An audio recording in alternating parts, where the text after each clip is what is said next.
मध्य प्रदेश की, जहां पर बीजेपी के मंत्री कैलाश विजयवर्गीय को गुस्सा क्यों आता है। पहले भी कई बार वो बयानबाजी ऐसी कर चुके हैं जो विवादों में घिरी रही।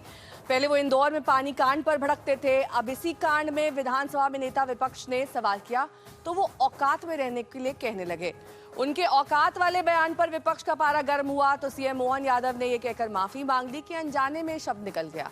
लेकिन हैरानी की बात यह है कि औकात में रहने वाला बयान देने वाले कैलाश विजयवर्गीय की जुबान से माफी के शब्द ही नहीं निकले। पहले सुनिए विजयवर्गीय का ये माफीनामा जो सदन में अपने व्यवहार के कारण उन्हें देना पड़ा। सामान्य बात है और इसलिए बहुत सामान्य बात है। खास नेता प्रतिपक्ष जी कह रहे गुंडागर्दी नहीं चलेगा किसी के भी सदन में। खैर ये तो उनका अपना अलग अलग अंदाज है। वो नेता प्रतिपक्ष है, हम सत्ता में हम जवाबदारी के साथ बैठे और इसलिए हमारी भी जवाबदारी है कि संसदीय मर्यादाओं का पालन।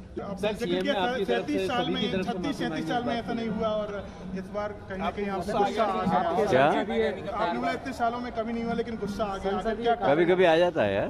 सीएम साहब ने माफी मांगी आपकी तरफ से, मतलब पहले पूरे सदन को कहा कि माफी। भाई कप्तान है वो तो यार, उनको तो मांगे तो क्या हो गया। तो जाहिर है कैलाश विजयवर्गीय को सदन में आपा खोने के कारण इस हालत का सामना करना पड़ा।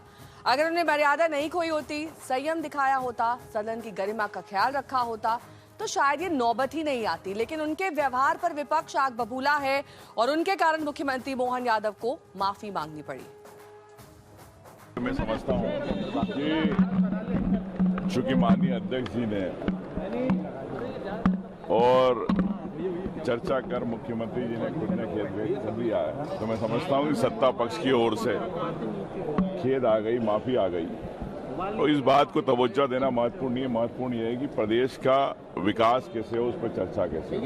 विपक्ष के रवैये पे क्या कहेंगे? 7 बार विधानसभा स्थगित हुई। मुख्यमंत्री जी ने बड़ा दिल दिखाया और देखिए ये होना चाहिए। हम अगर थोड़ी अपनी भावनाओं पे कंट्रोल रखें तो बहुत अच्छे से सदन चलता है। इसीलिए मैंने उम्मीद की कि दोनों पक्ष की तरफ से भी, पक्ष और विपक्ष में, नेता प्रतिपक्ष और दल के नेता, ये अहम दायित्ववान पद है तो इसका बड़ा मन रखना चाहिए। मैंने इस बात को निर्भर करने का प्रयास किया।